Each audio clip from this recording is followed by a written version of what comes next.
Nah, kemudian Allah sebutkan selanjutnya, wa ma nursilul mursalin illa mubasysyirin wa mundzirin faman amana wa aslaha fala khaufun 'alaihim wa lahum yahzanun. Nah, dan Allah mengatakan wa ma nursilul mursalin, nantilah kami mengutus para rasul melainkan dengan dua tujuan utama. Jadi mubasysyirin wa mundzirin. Jadi sebagai munzir dan sebagai mubasyir, ya. Jadi yang memberi berita gembira dan yang memberi ancaman. Dan ini sebenarnya pelajarannya panjang di sini para hadirin. Nah, mungkin ringkas kita katakan bahwa Allah ketika mengutuskan para rasul di sini, yang pertama untuk mengajak, gitu kan? Mengajak orang kepada kebaikan, mengajak mereka kepada petunjuk, mengajak manusia kepada kebenaran. Nah, maka ketika Allah mengutus para rasul untuk mengajak manusia kepada kebenaran, maka Allah sebutkan di sini mubasyirin, yang pun bukan. Ya, karena seseorang tidak akan bisa mengajak seorang kalau sekiranya dibalik mundzirin wa mubasyirin, nah, mungkin itu. Nah, tetapi mesti awalnya mubasyirin. Jadi mubasyirin ini beri berita gembira. Jadi kalau di sana ada istilahnya targhib dan tarhib. Ini dua kalimat yang dipasangkan oleh para ulama dan tertibnya begitu. Tabsyir baru tanzir, targhib baru tarhib. Jadi tidak boleh dibalik. Kalau nanti di sana ada khauf dan raja, tidak ada raja dan khauf. Ya, kalimat yang dipasang sedemikian rupa dan itu ada maknanya waktu dipasang lagi. Tidak boleh dibalik itu. Mundzirin, mubasyirin tidak boleh. Harus mubasyirin dan mundzirin. Nah, kenapa tafsir dulu baru kemudian tanzir? Karena ini kerja mengajak.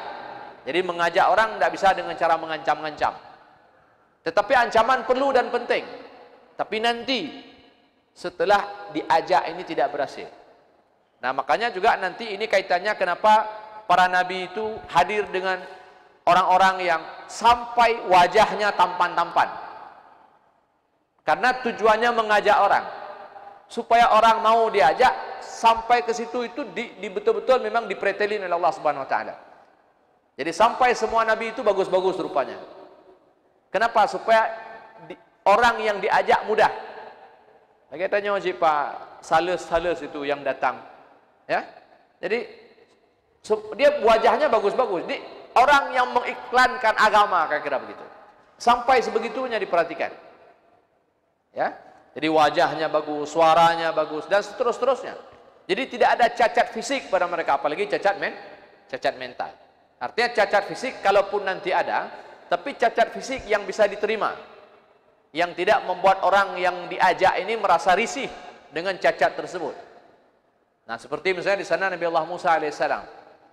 Ada banyak ulama mengatakan Musa ini dia cadel. Apa namanya? Dia cadel? Tilu ataupun apa. Jadi dia kurang fasih dalam berbicara misalnya. Ya kan? Nah, tetapi itu tidak menjadi aib. Artinya itu kan sesuatu yang orang mudah memberi ruang toleransi kalau ada dilihat ada seorang yang kurang.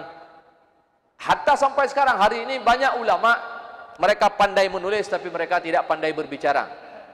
Jadi karena ini kan juga nah Allah makanya nanti Allah pasangkan Nabi Allah Musa dengan Harun. Harun dia afsah minni lisana kata Nabi Allah Musa. Dia lebih fasih lisannya daripada aku. Nah, Nabi Allah hana fasih lisan tapi kita mampu tiga awalnya. Ya, nah tiga tepuk mati urang. Dia diberi badan yang kuat. Tapi itu kan tidak membuat menjadi suatu yang tidak nyaman orang melihat ketika orang misalnya kurang apalah dalam kurang cekatan misalnya dalam berbicara. Jadi intinya di sini kenapa disempurnakan sedemikian rupa para nabi ini sampai kepada fisik yang kecil-kecilnya terurus sedemikian baik? Karena memang tujuannya adalah pertama sekali mengajak.